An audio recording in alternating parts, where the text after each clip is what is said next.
Kottayam നെടുങ്കുന്നത്തെ ഇടിമിന്നലേറ്റ് painting തൊഴിലാളി മരിച്ചു. കാഞ്ഞിരപ്പാറ സ്വദേശി മണിക്കുട്ടനാണ് മരിച്ചത്. പരിക്കേറ്റ മാന്തുരുത്തി സ്വദേശി സുനീഷിനെ കോട്ടയം മെഡിക്കൽ കോളേജിൽ പ്രവേശിപ്പിച്ചു. പത്തനംതിട്ടയിൽ ശക്തമായ മഴയിലും കാറ്റിലും 32 വീടുകൾക്ക് നാശനഷ്ടമുണ്ടായി. പ്രവീൺ പുരുഷോത്തമൻ നൽകും വിവരങ്ങൾ. പ്രവീൺ, അത്ര കനത്ത മഴയാണോ കോട്ടയത്തും പത്തനംതിട്ടയിലും ഒക്കെ അനുഭവപ്പെട്ടത്? എത്രത്തോളം നാശനഷ്ടമുണ്ടായിട്ടുണ്ട്? ഒരാളുടെ ജീവനാണ് ഇപ്പോൾ നഷ്ടമായിരിക്കുന്നത്. പത്തനംതിട്ടയിലും കോട്ടയത്തും ഉച്ചയ്ക്ക് ശേഷം ശക്തമായിട്ടുള്ള മഴയാണ് പെയ്തത്. പത്തനംതിട്ടയിൽ ശബരിമലയ്ക്ക് സമീപം അട്ടത്തോട് ട്രൈബൽ കോളനിയിൽ വലിയ നാശനഷ്ടം ഈ കനത്ത മഴയിലും കാറ്റിലും ഉണ്ടായി.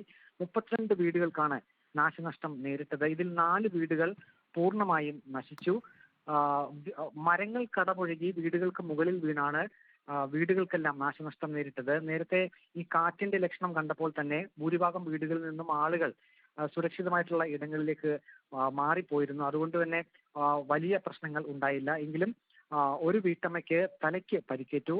അവരുടെ വീടിന് മുകളിലേക്ക് പ്ലാവ് ഒടിഞ്ഞ് വീഴുകയായിരുന്നു. പ്ലാവിന്റെ തടി തലയിൽ പതിച്ചാണ് ഈ വീട്ടമ്മയ്ക്ക് പരിക്കേറ്റത്. പരിക്കേറ്റ വീട്ടമ്മയെ ഉടനെ തന്നെ പെരുന്നാട് കമ്മ്യൂണിറ്റി ഹെൽത്ത് സെന്ററിൽ പ്രവേശിപ്പിച്ചു. അവർ ഇപ്പോൾ ചികിത്സയിലാണ്. അതേസമയം കോട്ടയത്ത് മിന്നലേറ്റ് പെയിന്റിംഗ് തൊഴിലാളിക്കാണ് ജീവൻ നഷ്ടപ്പെട്ടത്. കോട്ടയം നെടുകുന്നം മാണിക്കുളത്ത് എന്ന സ്ഥലത്തായിരുന്നു ഈ ദാരുണമായിട്ടുള്ള സംഭവം ഉണ്ടായത്. കാഞ്ഞിരപ്പാറ സ്വദേശി 47 വയസ്സുള്ള മണിക്കുട്ടനാണ് ഇടിമിന്നലേറ്റ് മരിച്ചത്.